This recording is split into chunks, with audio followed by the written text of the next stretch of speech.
The fluorescent lights of the Volumax supermarket hummed a low, steady note, the sound of everyday life. It was that quiet hour between the after-work rush and the store closing, a time for empty aisles and the soft squeak of shopping cart wheels. Officer Dean Walsh moved through this familiar landscape with the heavy, deliberate steps of a tired man.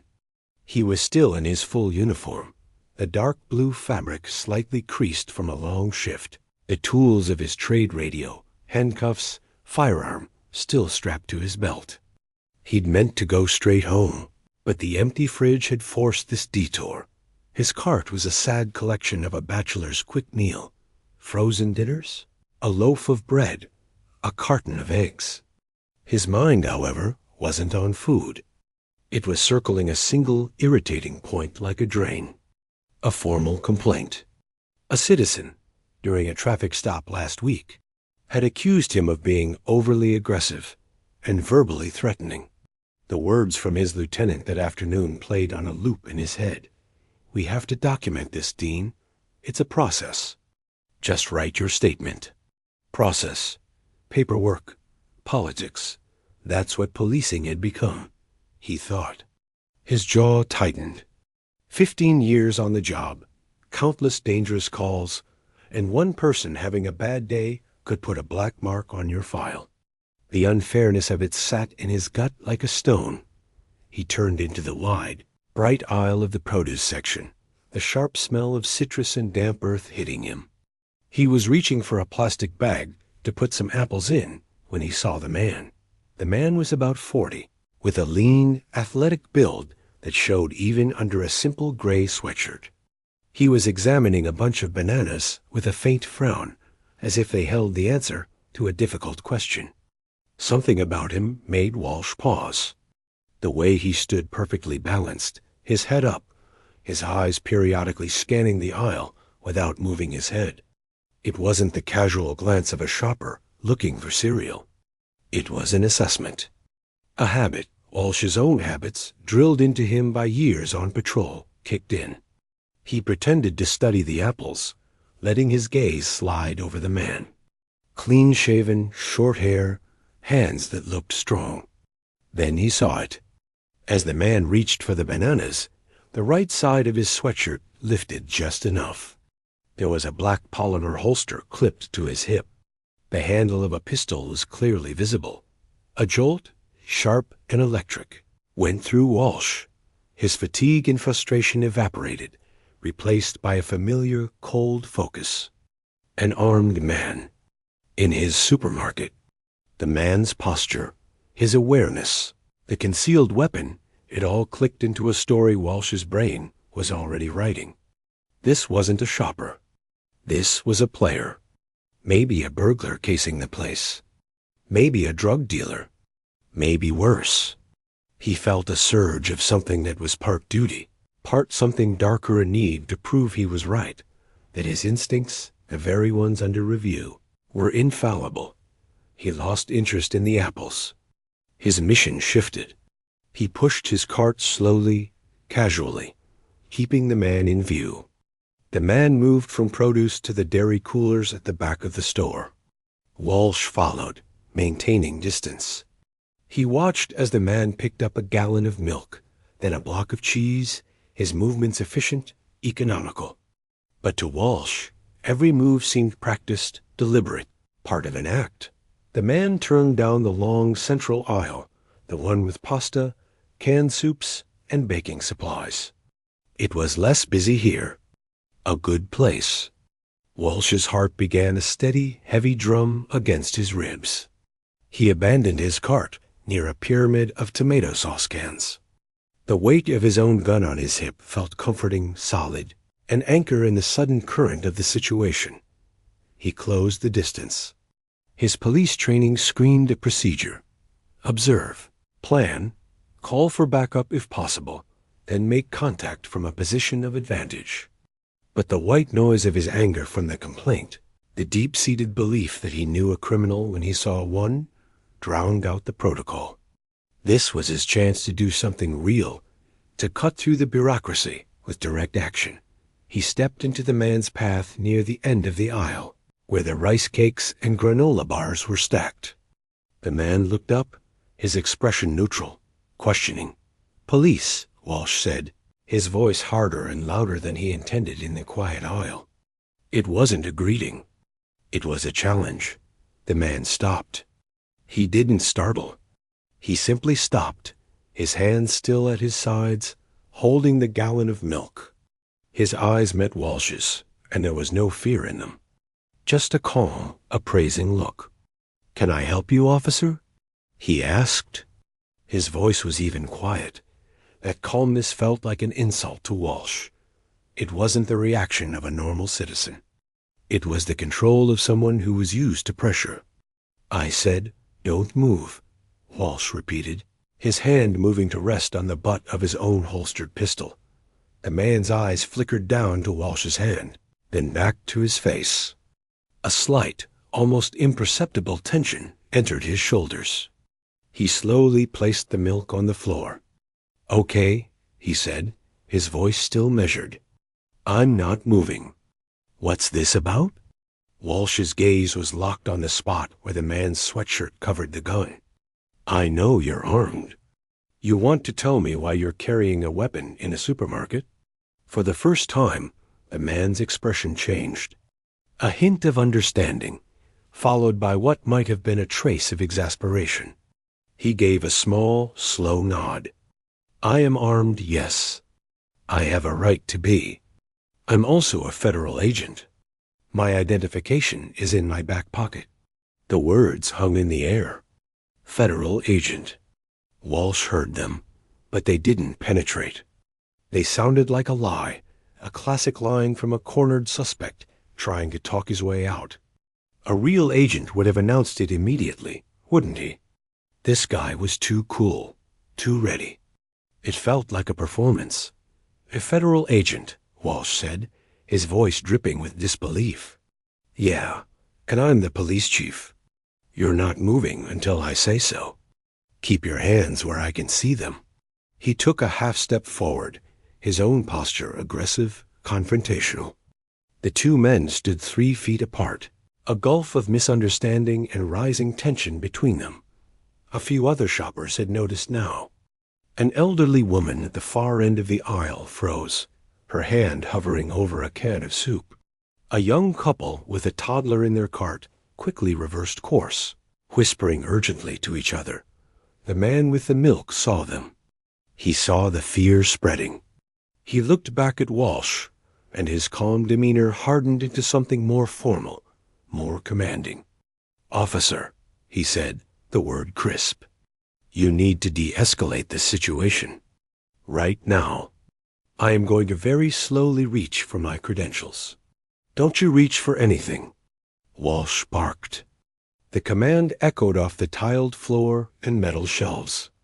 His finger, which had been resting alongside the trigger guard of his holstered weapon, now slipped inside it.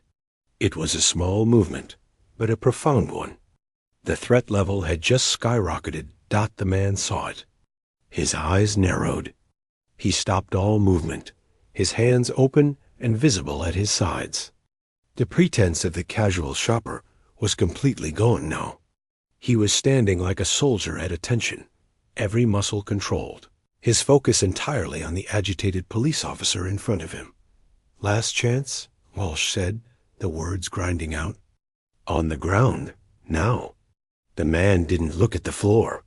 He kept his eyes locked on Walsh's. "No," he said, clear and firm.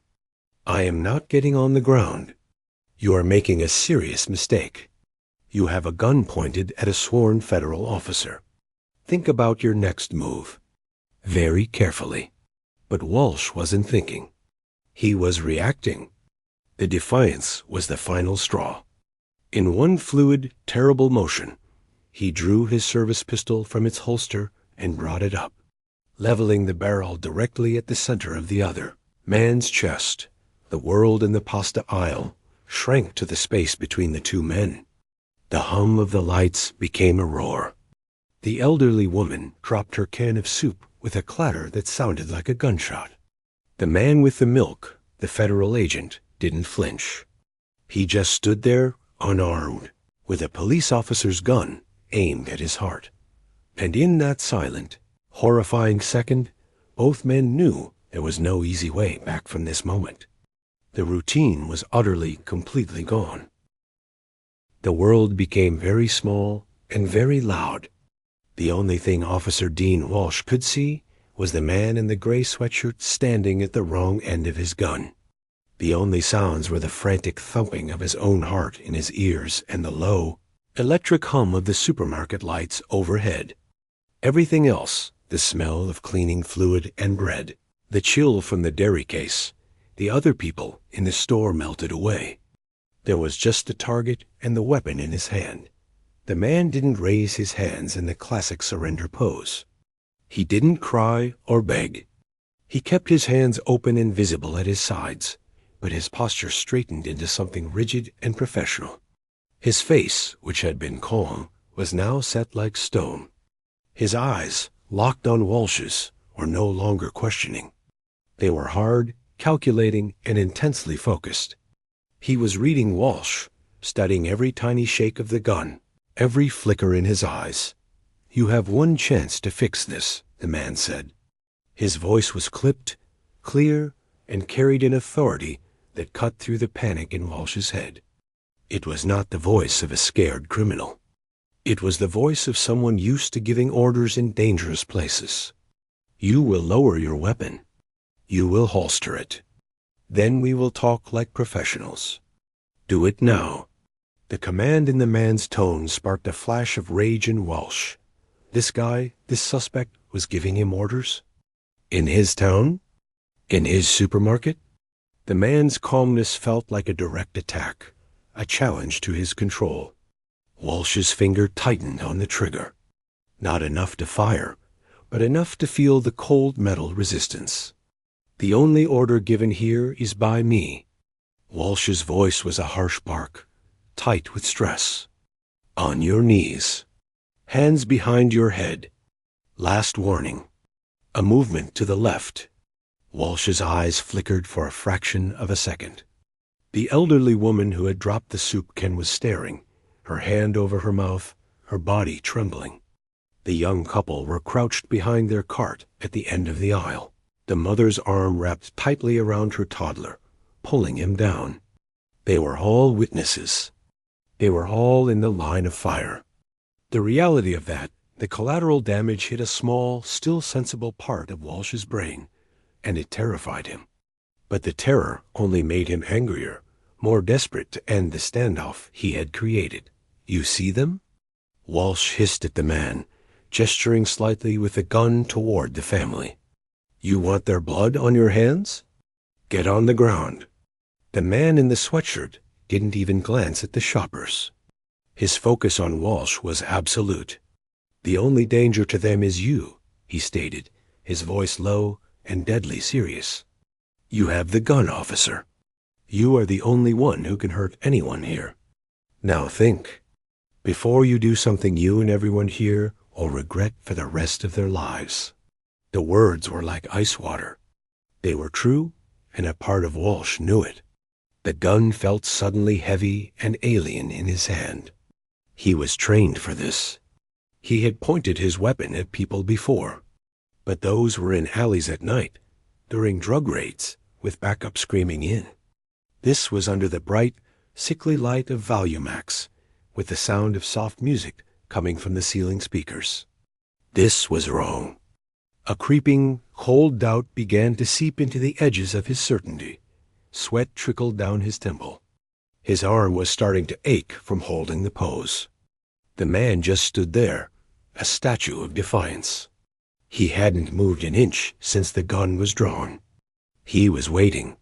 He was forcing Walsh to make every single move, to own every second of this escalating nightmare. Then, with a slowness that was almost painful, the man began to move his left hand, not toward his back, where he said his ID was, but toward the front of his sweatshirt. "Don't." Walsh screamed, the sound tearing from his throat. "I am showing you my credential," the man said, each word pronounced with careful precision. He used his thumb and forefinger to gently grasp the zipper pull of his sweatshirt. He pulled it down 6 inches. Then, with the same deliberate care, he used those 2 fingers to peel back the fabric. There, clipped to his belt next to the black holster, was a badge. But it wasn't a local police badge. It was a shield, gold and distinctive. And beside it, in a clear plastic sleeve, was a photo identification card. From this distance, Walsh couldn't read the small print, but he could see the large, bold, official letters at the top, FBI. The air left Walsh's lungs. The floor seemed to tilt under his feet. The badge looked real. The way the man presented it, the deliberate, non-threatening movement, the clear display, it was textbook procedure. It was the opposite of how a panicked felon would act. The man watched the recognition. The dawning horror flood Walsh's face. "My name is Special Agent," he said, leaving his title hanging in the air. He didn't give his name. That wasn't important now. You have your gun pointed at a federal agent. This ends now. Lower your weapon. But Walsh couldn't move. His body was frozen. The signal from his brain to his arm to lower the gun was lost in a storm of shame, terror, and utter disbelief. He had drawn down on an FBI agent. Over a gallon of milk. The disciplinary complaint from the traffic stop flashed in his mind. This wasn't a complaint. This was a career death sentence. This was potentially a prison sentence. The weight of it was paralyzing.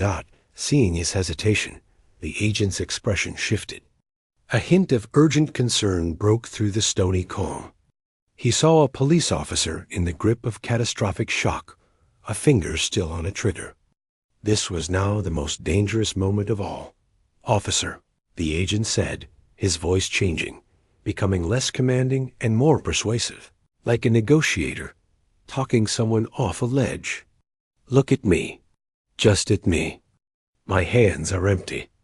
I am not a threat to you. You are a police officer. You took an oath to protect. The people here need you to be that officer right now. They need you to be smart. Be professional. Holster your gun." He was talking him down. The FBI agent was talking him, the cop, down. The humiliation was complete. But the agent's words, the appeal to his duty, finally found a crack in the panic. Walsh's arm began to shake. The muzzle of the gun wavered, tipping a few inches. At that exact moment, a new sound pierced the eerie quiet of the supermarket. Sirens, distant at first, then quickly growing louder, screaming into the parking lot outside. Someone had called.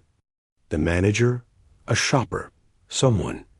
The sound of help of his own people should have been a relief.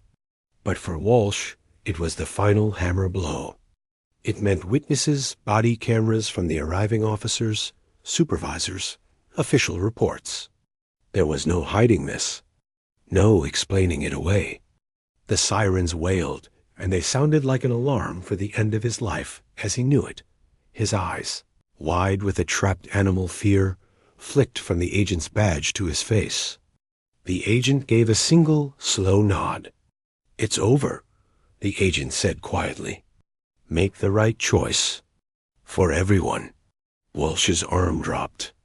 He fumbled with his gun, his fingers clumsy and numb, and shoved it back into his holster. The click of its seating home was the loudest sound he had ever heard. The immediate physical threat was gone.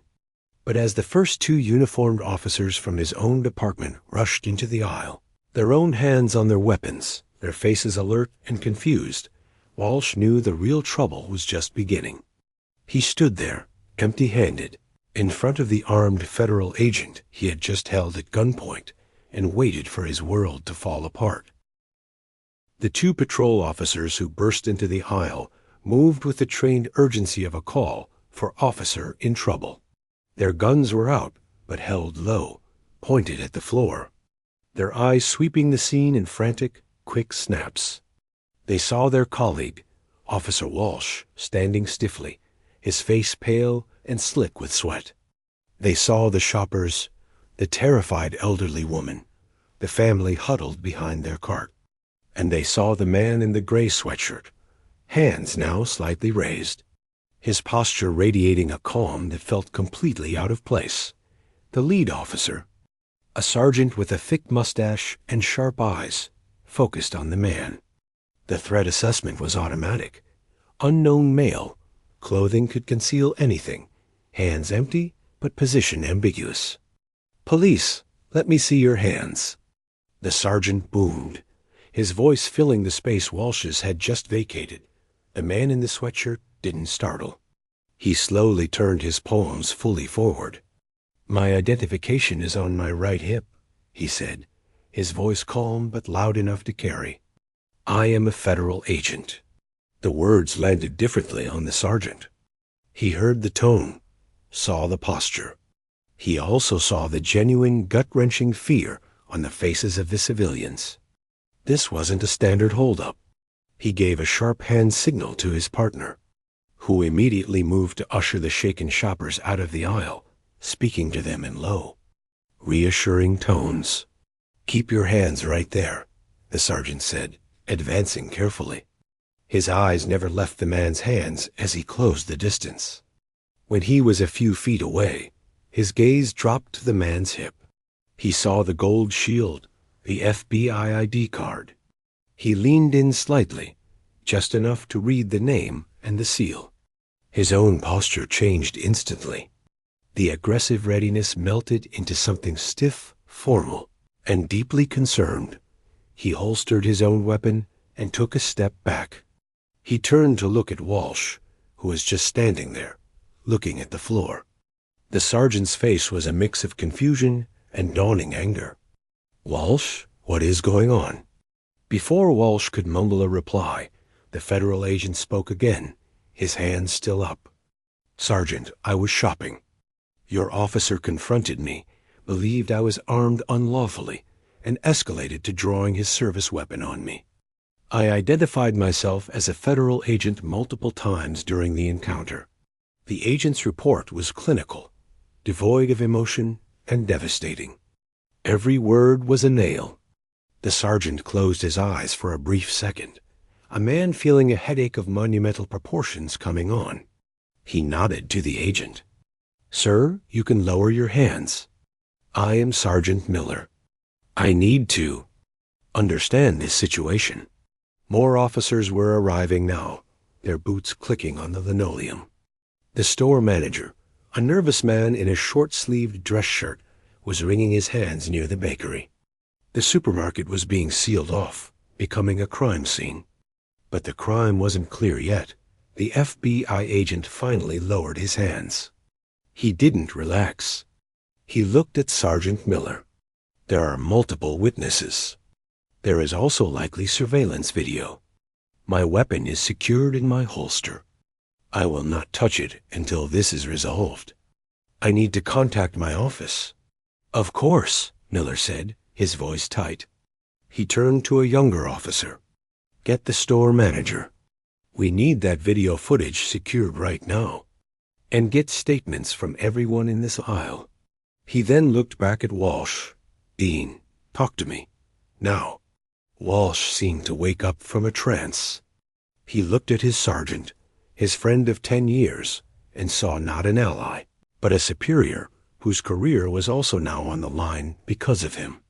The words came out in a choked, broken stream. I saw the gun. His behavior. It was suspicious. He was scanning. I thought he was casing the place. He didn't comply. I told him to get down."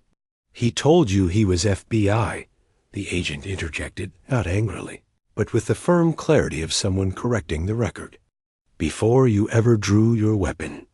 You never asked for my identification. You gave unlawful orders." Walsh flinched as if struck. Sergeant Miller put a hand on his own forehead. This was worse than he could have imagined. This wasn't a split-second mistake in a dark alley. This was a prolonged, stubborn error in judgment under bright lights. "Walsh," Miller said, his voice low and gravelly. "Go with Officer Reynolds.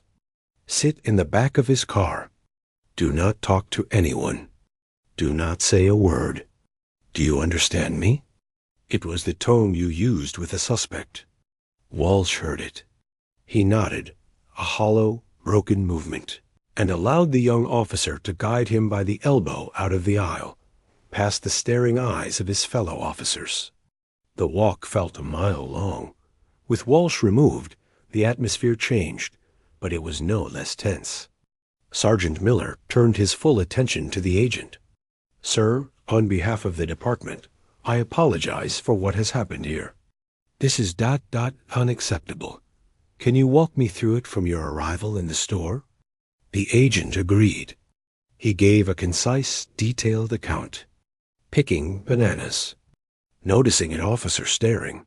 The sudden, aggressive confrontation. The repeated commands to get on the ground. His own calm statements of his identity being ignored. The drawing of the weapon. He spoke without embellishment, his facts lining up like bricks in a wall dock as he spoke. The store's head of security arrived with a laptop. He set it on a checkout counter and pulled up the footage from aisle 9. Sergeant Miller and the agent stood behind him, watching the silent, high-angle video. It was all there. The casual shopping. Walsh's focused following. The confrontation. The clear moment where Walsh's hand went to his gun, then the drawing of it. The agent's composed stance. The terrified civilians. It was a silent movie of professional failure. Miller felt his stomach sink. There were no angles, no interpretations that made this look good. It was a police officer, driven by bias or bad instinct, pointing a gun at an innocent federal agent. It was a lawsuit waiting to happen. A scandal. A front-page story. "My chief is on her way," Miller said to the agent, his voice weary. "She will want to speak with you directly. In the meantime, is there anything you need?" The agent finally showed a flicker of something other than professional calm. A hint of frustration, of a good evening utterly ruined. "I need to call my wife and tell her I'm going to be late. And then I need to call my special agent in charge. This ... will require a report." While the agent made his calls, standing a polite distance away, but still under the watchful eye of a patrol officer, the machinery of the police department ground into motion. Internal Affairs was notified. The police chief, a woman known for her zero-tolerance policy on excessive force, was speeding downtown from a community meeting, her phone buzzing non-stop, back in the patrol car. Walsh sat in the back seat, the cage mesh separating him from the front. He stared at his own reflection in the darkened window. He saw the uniform, the badge he had worn for 15 years. It looked like a costume now. He thought about the gun, how light it had felt when he drew it, how impossibly heavy it had become. He thought about the agent's eyes, not scared, just disappointed and utterly sure. That was the worst part. The man hadn't been afraid of him. He had been analyzing him. A problem to be managed. The young officer driving the car didn't speak. The radio, usually full of chatter and codes, was silent. Everyone at the scene was talking in hushed tones. It was the quiet of a disaster.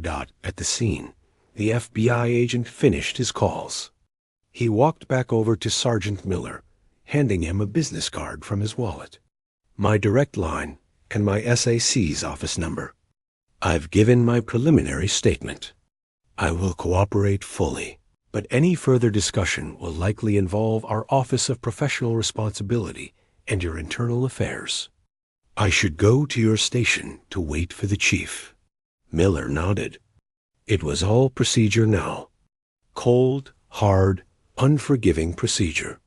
"We can give you a ride." "I'd prefer to drive myself, if that's acceptable," the agent said. He was reasserting control, a small but important step back to normalcy. "Of course. We'll follow you." As the agent was escorted out to his own car, a nondescript sedan, he passed the patrol car where Walsh sat. He didn't look in. He kept his eyes forward, walking past the consequences of the night without a glance. Inside his car, Walsh watched him go. He watched the man get into a perfectly ordinary car and drive away, followed by a patrol car like an honor guard. He knew, with a certainty that made him feel sick, that his own drive would be very different. He wouldn't be going home tonight. The uniform he was wearing felt like it was burning his skin. The supermarket, lit up like a stadium under the flashing blue and red lights, was no longer just a place to buy bread. It was the place where his life had turned, where a single terrible decision had spun everything out of control. And the worst part was, he had made that decision long before he ever drew his gun. He had made it the moment he decided he knew who the man with the groceries was. The police station at night had a different feel. The daytime bustle of clerks, lawyers, and people paying parking tickets was gone. Now it was a place of low voices, the smell of stale coffee, and the relentless glow of computer screens. The fluorescent lights in the briefing room hummed with a sound that felt like anxiety made into noise. Officer Walsh sat alone at a long, scuffed table. They had put him in the room where they held roll call, not in an interrogation room. That was a small mercy, or maybe just a practical choice. He wasn't under arrest. Not yet. He was just waiting. His uniform shirt was unbuttoned at the collar. His duty belt, with its empty holster, lay coiled on the table in front of him like a dead snake. Someone had given him a paper cup of water. He hadn't touched it. He could hear the muffled activity outside the door. Hurried footsteps. The low murmur of serious conversation. He knew what was happening. They were gathering the pieces. The witness statements from the terrified shoppers. The store manager's video footage. The reports from the first officers on the scene. Sergeant Miller's initial account. They were building a case, and he was the subject. He kept seeing the agent's face. Not angry, not scared. Disappointed. Like a teacher looking at a student who had failed a very simple, very important test. Down the hall, in the chief's office, the air was thick with a different kind of tension. Police Chief Rebecca Morales had arrived 20 minutes prior, still in the tailored blazer she'd worn to her community meeting. She had watched the supermarket surveillance video in silence, her face expressionless. Then she had watched the body camera footage from the first responding officers.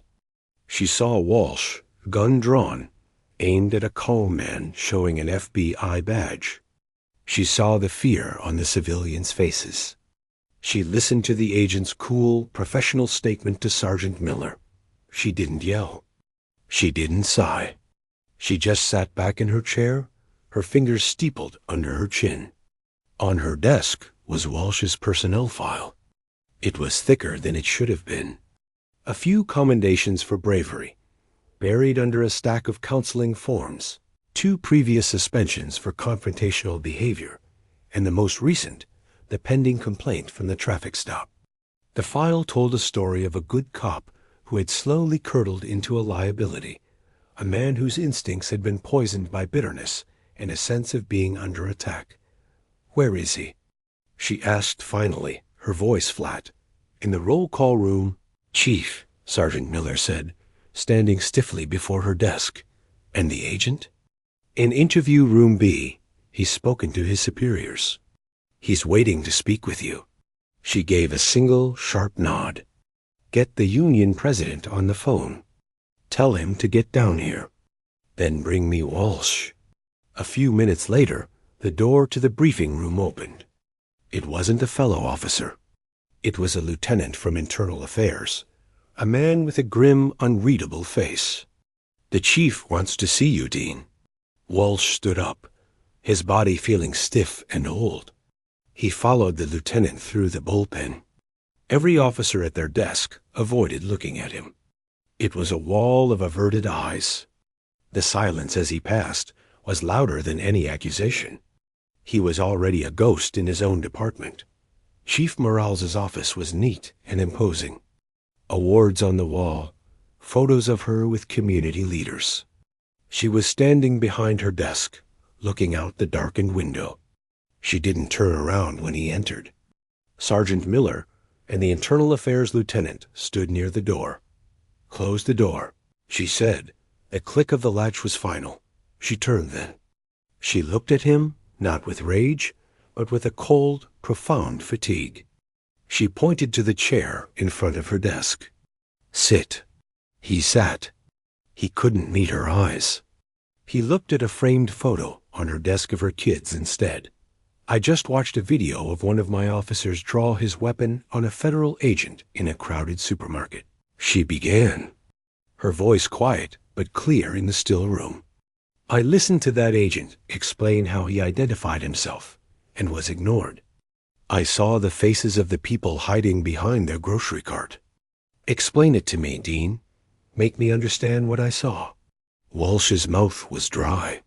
He tried to form the words he'd been rehearsing in his head. "Chief, His behavior was suspicious. The way he was moving, scanning. I saw the concealed weapon. I believed there was an imminent threat. I was trying to control the situation." "Control it?" She interrupted, her voice rising a fraction. "You lost control the second you decided you were the only judge in that aisle. He told you he was FBI. Did you hear him?" I thought he might be lying. It's a common tactic. Did you ask for his ID? Did you attempt to verify? Or did you just escalate straight to lethal force because your gut told you to?" She picked up the remote on her desk and turned on the small TV mounted on the wall. She played a clip from the store video, silent. It showed him, finger on the trigger, gun unwavering on the agent's chest. She paused it. "This is not control. This is a hostage situation of your own making. You took that entire store hostage to your bad judgment." Walsh had no answer. He stared at his own frozen image on the screen. "Your file is a roadmap to this moment, Dean," she said, her tone dropping back to that deadly calm. "We've talked about your approach. We've retrained you. We gave you chances. This isn't a mistake. This is a pattern culminating in a catastrophe. You pointed a gun at a federal agent. Do you comprehend the legal, the civil, the professional disaster you have brought down on this department? On every officer who wears this badge and now has to work 10 times harder to earn back a shred of public trust." Each word was a weight, pressing him down into the chair. "The union rep is on his way," she said, looking at her watch. "But this isn't a negotiation. This is a notification." Walsh's head snapped up. He saw it in her eyes then. The decision was already made. It had been made the moment she saw the tape. "As of this moment," Chief Morale said, leaning forward, placing her palms flat on the desk, "your employment with this police department is terminated. For conduct unbecoming an officer, for a gross violation of our use of force policy, and for endangering the public and a federal officer. You will surrender your badge, your department ID, and your service weapon. You will be escorted from the building."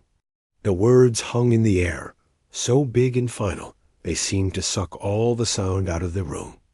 Fired, not suspended. Not on administrative leave. Fired, on the spot. The door opened, and the union president, a veteran detective with a tired face, walked in. He'd heard the last sentence. He looked from the chief to Walsh's shattered expression and knew there was nothing to fight. The evidence was a mountain. He gave a small, resigned shake of his head. "Dean," the chief said, her voice softening just a touch, not with sympathy, but with a kind of brutal pity. "Take off your badge." With trembling fingers, Walsh reached for the silver shield pinned over his heart. The clasp was stubborn. His fumbling made the moment even more pathetic. Finally, it came loose. He held it in his palm, the metal warm from his body. He placed it on the polished wood of the chief's desk. It made a small, final click. then his ID card from his wallet, then the claim ticket for his personal weapon, which was already in evidence lockup. "Sergeant Miller will escort you to clean out your locker," the chief said. "Ben, you will leave. You are not to contact any members of this department regarding this incident. All further communication will go through internal affairs and the union." It was over. 15 years ended in a 3-minute conversation. The walk to the locker room was the longest of his life. Miller walked beside him, a silent guard.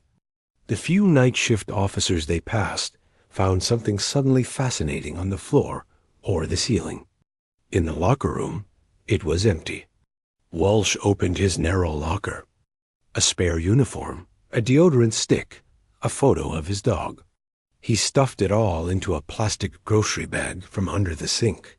He changed out of his uniform pants into an old pair of sweatpants he had in his locker.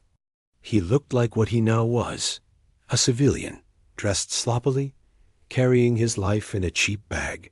Sergeant Miller walked into the back door of the station, the one used for taking out the trash. He stopped before opening it. He looked at Walsh, and for the first time, his professional mask slipped. There was sadness there and anger. "What were you thinking, Dean?" he asked, not as a sergeant, but as a friend who had just watched a friend burn his life down. Walsh had no answer. He just shook his head, his eyes brimming. Miller opened the door. The cool night air hit Walsh's face. The parking lot was dark. "Goodbye, Dean," Miller said, and closed the door behind him. The click was the same as the one in the chief's office. Final. He was outside, alone. His car was still at the supermarket. He'd have to call a cab. He stood there for a long minute, the plastic bag in his hand, looking at the darkened police station, the place that had been his home, his identity for half his life. It was just a building now, and he was just a man on the wrong side of the door. The dawn that broke over the city was gray and quiet, the kind of morning that felt hesitant to begin. In her office, Police Chief Rebecca Morales hadn't slept. The coffee in her mug was cold. The events of the night before were no longer just an incident. They were a public relations bomb, and the timer was ticking down to the morning news cycle. She had a duty now, bigger than one officer. She had to address her department, and she had to address the city dot by 7 a.m. The shift change was happening. Patrol officers fresh for the day milled in the briefing room, their voices a low, curious rumble. The story had spread through texts and calls all night, twisted and turned into wild rumors. Some heard an officer had been shot. Others heard he'd shot a spy. The truth was somehow both simpler and worse. Chief Morales walked into the room. The chatter died instantly. Every eye was on her. These were her officers, the men and women she was responsible for. She saw confusion, worry, and in some of the older faces, a defensive anger. They felt the shadow this cast on all of them. She didn't stand behind the podium. She walked to the front of the room and faced them directly, her hands at her sides. "Last night," she began, her voice clear, but carrying the gravel of no sleep, "one of our officers was terminated. Immediately and for cause." She let the word "terminated" hang in the silent room. This follows an incident at the Value Max supermarket where that officer drew his service weapon on an innocent man. That man was a federal agent. The officer was told repeatedly who the agent was, and he chose not to listen. He escalated a situation that never should have started, and he put lives, including the lives of civilians, in grave danger. A few officers exchanged glances. The raw facts were stunning. I have seen the surveillance footage. I have read the witness statements. There is no ambiguity here. This was not a split-second judgment call in a dark alley. This was a prolonged failure of discipline, a violation of our core protocols, and a betrayal of the public's trust. She looked around the room, making eye contact with as many as she could. That trust is the only thing that makes this job possible. When one of us breaks it, it cracks for all of us. So let me be unequivocally clear. What happened last night does not reflect the values of this department. It reflects the failing of one individual who will no longer be among us. She paused, letting the finality sink in. Starting today, there will be a mandatory review of use of force and de-escalation training for every sworn officer. Not because the policies are wrong, but because we must recommit to them every single day. We owe that to the people we serve. We owe that to each other. The actions of one will not define us, but our response to those actions will. Now go out there and do your jobs with the professionalism and respect this community deserves. The briefing ended not with a dismissal, but with a heavy, thoughtful silence as the officers filed out. The message was sent. Accountability was not just a word in a manual. Across town, the former officer was sitting in his small, dark kitchen. The plastic bag from his locker sat unopened on the linoleum floor. He was still in the sweatpants he'd changed into. His phone had blown up all-night calls from a few bewildered friends on the force. A frantic call from his sister. Texts he couldn't bring himself to read. He had turned it off. The silence in his house was absolute and terrifying. For 15 years, his life had been defined by radio chatter, sirens, the buzz of the station. Now there was nothing. He stared at the blank black screen of his television, imagining the news headlines scrolling across it. He saw the agent's face. He saw the gun in his own hand. The memory was a physical pain in his chest. He knew what was coming next. The criminal investigation was inevitable. Would the county prosecutor press charges? Assault with a deadly weapon? Menacing? The FBI would have its own processes. Then there would be the civil lawsuit. The agent could sue him, sue the city. He would lose everything. His pension was likely gone. His name, which had once meant officer, would now forever be associated with a YouTube clip and a news story about a rogue cop. He put his head in his hands. The weight of it was too much. The worst part wasn't the firing, or the financial ruin. It was the knowing. Knowing that the agent had been right. Knowing that every step he took in that supermarket was a choice, and he had chosen wrong every single time. He had been so convinced of the story in his own head, the dangerous felon, the heroic confrontation, that he had blinded himself to the reality standing calmly in front of him. His bias wasn't just about race or looks. It was a deeper bias of the mind, a belief that he alone could see the threat, that his suspicion was itself a form of truth. Meanwhile, the FBI agent was in his own office downtown. He'd filed his formal report hours ago. His superior had offered him the rest of the week off. He'd declined. Routine was better. The paperwork was extensive. Incident reports. Statements for the Internal Office of Professional Responsibility. Coordination with the local police's Internal Affairs Division. A colleague leaned into his doorway. "You okay?" "That's a hell of a thing." The agent leaned back in his chair. He looked tired. "I'm fine. It's just frustrating." It was so unnecessary. From the first second, it was unnecessary. "He's been fired, you know, already." The agent nodded slowly. He felt no victory in that. He felt a grim satisfaction that the system had worked quickly, but no joy. A man had lost his career, his identity. The agent had just wanted to buy milk and go home to his family. Now he was a central figure in a disciplinary tragedy. "The chief did the right thing," he said finally, swiftly. "It sends a message, but it doesn't fix the instinct that led him there." Later that afternoon, a press conference was held on the steps of the police department. Chief Morale stood alone at the microphones. She did not hide behind vague language or promise a full investigation. She stated the facts plainly. An officer had been terminated for pointing his gun at an FBI Agent after the agent identified himself. She apologized on behalf of the department to the agent and to the citizens who witnessed the event. She announced the mandatory retraining. She took a few questions, answering with a directness that was both startling and respectful. "Do you believe this officer is a danger to the public?" A reporter shouted. "He is no longer an officer," she corrected firmly. "And he no longer has the power or the authority of this department.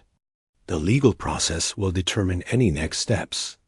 Our process within this department is complete." The story led the evening news. The supermarket footage, blurred to protect the agent and civilians, was played on a loop. Talking heads debated police training, bias, and accountability. What stood out, in the end, was the speed and clarity of the consequence. There was no paid leave pending investigation. There was termination. For many watching, it was a shocking but necessary example. As night fell again, a former officer finally turned his phone on. It chimed once a text from his union rep. It contained the number for a lawyer who specialized in police misconduct cases. Below that, it read, "Call him tomorrow.